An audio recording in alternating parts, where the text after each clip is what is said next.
Yaza mwana te, mbiye pasteur papa. Mbiye papa. Ah, wanande. Akubenga ngai papa. Son père dans la foi. Aya. Akukikuya. Avant qu'elle ne ressemble à toi. Non, je ne le force pas, l'homme est libre.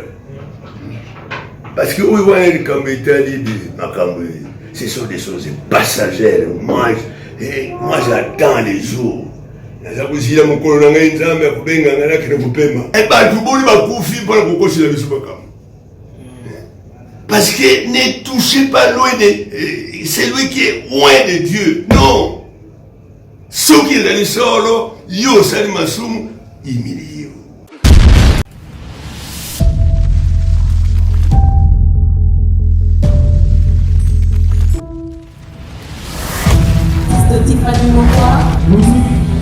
Let's go.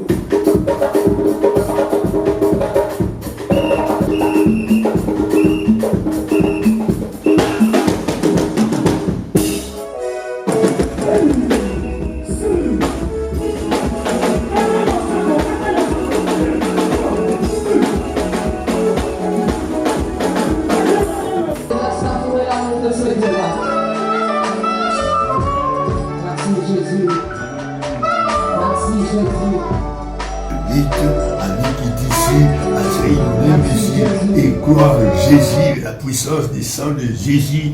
Alors, Dieu est capable de faire tout parce que notre avocat, c'est Christ. Amen, amen. Christ est notre avocat. Il nous défend de tout. Alors, voilà. Merci, moi,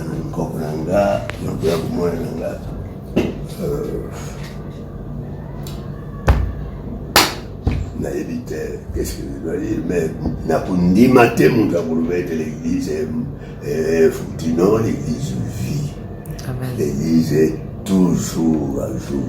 Il ne change jamais. Amen, amen. Vous voyez, ça Kouba qui a Kundama qui a Sekwa qui il a dit tout pouvoir m'a été donné. Pouvoir, il y a Lola Kuna et Sika Satana Linga Koubebis.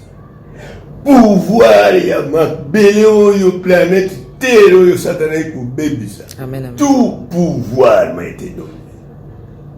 Alors, ensuite, pouvoir et nous, alors, nous avons peur. Kamati bato bakutana masumu. La puissance du péché a péché na mwana na ye. Mwana na ye pe ayambi bango mpe ba ndini ete azali mwana na nzambe azali nzambi ye moko alati nzutu. Alors baoyo nyonso bandimaki ye ils ont bazwaki nguya ya molimo mosantu. Amen, amen. La puissance du Saint-Esprit, l'esprit de la Pentecôte. Alors, tellement qui. Et je vous envoie comme mon Père m'a envoyé. Je vous envoie comme mon Père m'a envoyé. Alors, na pesi le pouvoir de kunyate la banyoka kuloko tabankutu. Donc, l'église vit encore. L'homme qui est perdu, mais l'église vit. Amen. Et celui qui est en Christ, il n'y a aucune condamnation à celui qui est en Christ Jésus. Parce que la loi de l'esprit de vie en Christ nous a franchis à la loi du péché et de la mort. Amen, amen. Christ a déclaré le Yandiminga, même à Koufi, à Kouzalaka, na Bomoi. Pourquoi je suis la résurrection et la vie. Gloire à la vie. Et c'est pourquoi celui qui est en Christ ne craint pas. Et le diable est vaincu.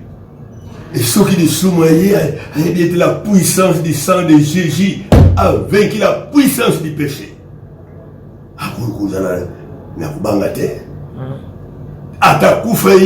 Il y a la résurrection. En Christ, nous avons la vie éternelle. Et c'est tout. Papa, pasteur Moïse Mbi Azana n'est pas non. Moi, na. Non, Azana, moi, na. Hayaki awale. Yaza moi, na. Mbi est pasteur papa.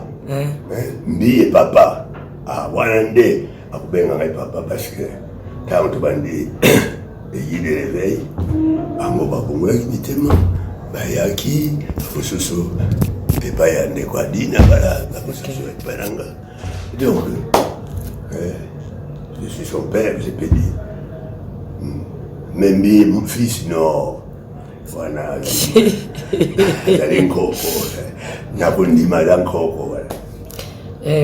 Papa, nandenge na yako lukayo na lobino makamna soto ya église nini koyebisa koko na yo Moïse Mbiye nini po koyebisa parce que non mais mon père dans la foi. Aya.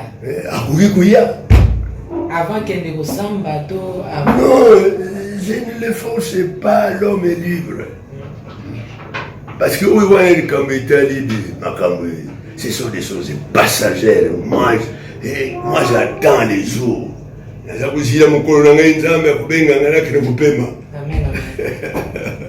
Mais patriarche, quand vous savez comment battre ébisioté makambo eleka na église parce que binonde bakolo bobandi église. Nous ne sommes pas des chefs. Rapport à l'église était. Moi j'ai pris pour l'église de Jésus. Dieu m'a appelé pour son ministère. Ce n'est pas mon ministère, mais c'est le ministère de Christ.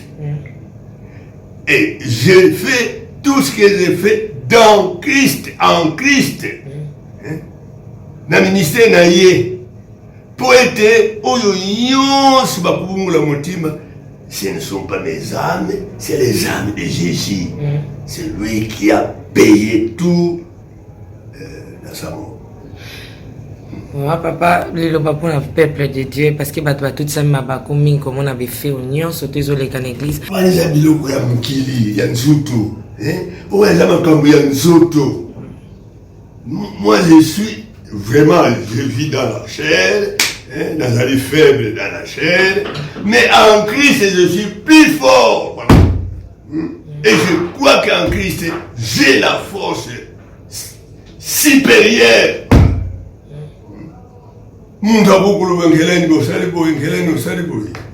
Mais si ce n'est pas vrai,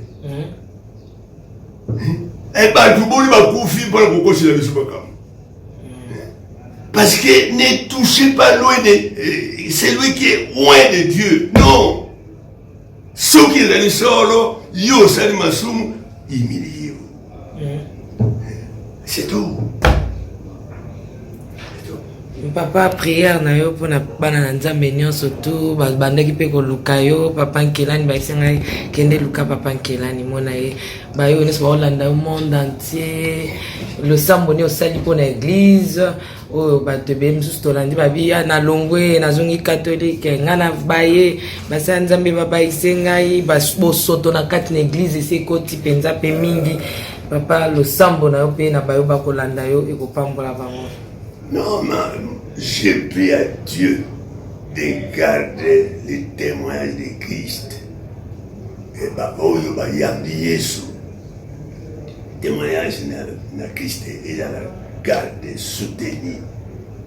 Nous avons par la puissance du Saint-Esprit. Parce que dans le Saint-Esprit, Dieu nous accorde des armes de l'Esprit. Les armes de l'Esprit. Alors que des bundeli ya molimo wana tozana yango oyo tozwi kati na Christ ezala garde mpo ete Yesu azala suye te. Amen, amen. Yesu atikala kaka ndenge alobaki na biso bobondelaka boye tata na biso oyo aza na likolo tika nkumbu na yo etikala busantu. Yes.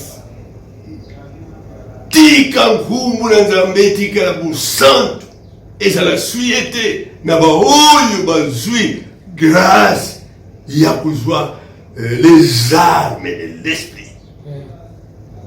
Les armes de l'esprit. Voilà. Merci, je bénis Dieu, je suis béni. Soyez bénis, ma fille. Amen, amen. Voilà, je te bénis Soyez bénis. mon coco. Donc, travaillez pour le Seigneur. Oui, papa. Soyez zélés dans le Seigneur. Coco est venu prier pour moi. Mon côté a pour Merci, merci peuple de Dieu, je suis béni ce matin. En tout cas, j'étais venu voir Coco de moi, Papa Nkilani.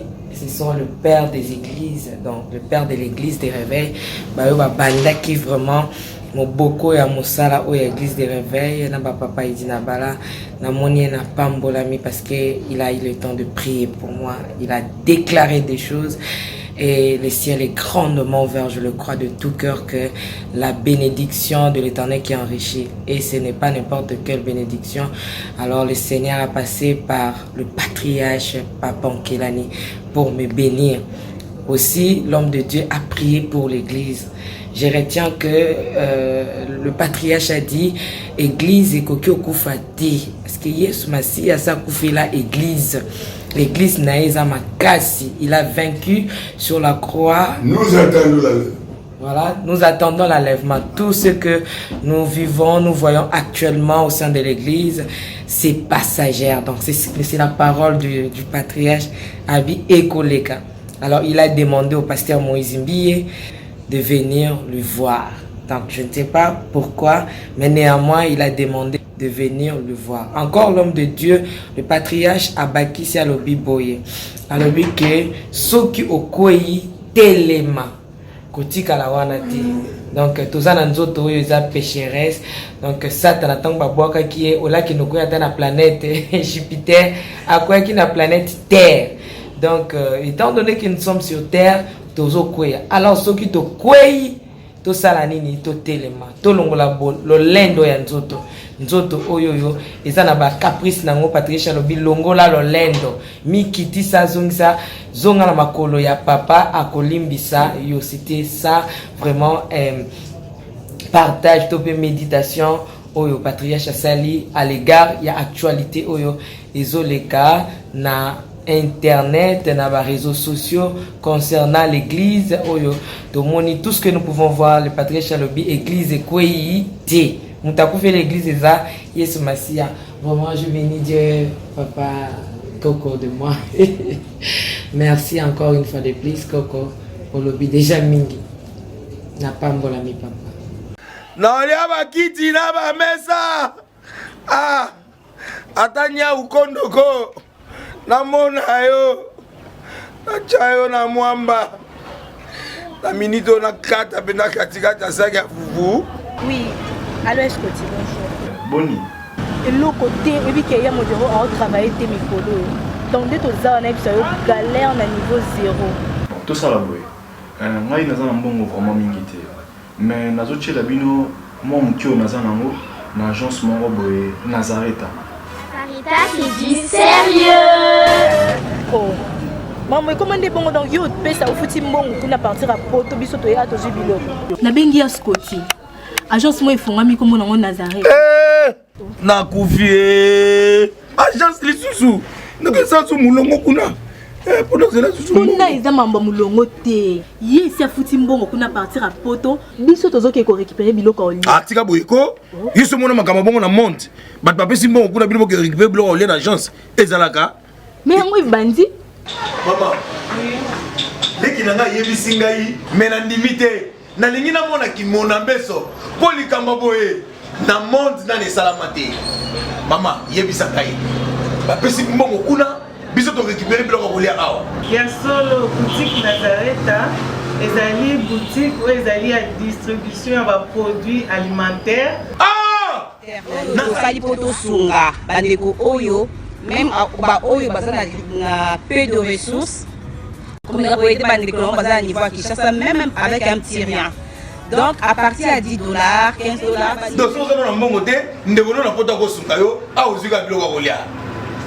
Maman Nazareta nzamba pambola ye bakise mikolo ebele awa na se na mokili ebongo awa tozawa poto yeba adresse awa la boutique Nazareta eza esika ya kobunga te toza sur avenue Monkoto numéro 1 direction Elengesa face à face na église catholique Saint-Vincent. Direction Elengesa Monkoto numéro 1 à face à l'église catholique Saint-Vincent d'école. Bon numéro de téléphone, vous avez monté déjà vous avez nango, on a 3 numéros pour Paris, vous avez un numéro pour la Suisse, vous avez un numéro pour la Suède. Non. Nazareta. Nous allons la Congo Sili. Julia, ngana kangisaki ya fufu. Ya mode, yo bandika na fufu. Oui, pour la Nazareta, dans le système mbimbi, na mbongo shingom. Bon, ok. Vous allez sérieux. Ça c'est du sérieux.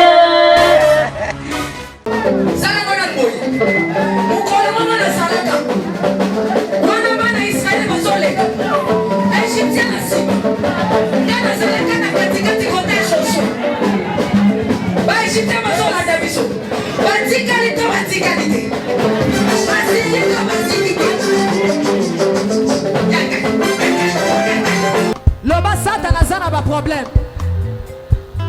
Oh asimbi kisi.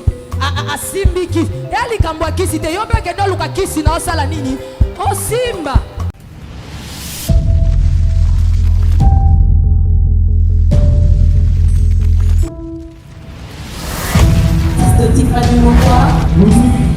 Let's go.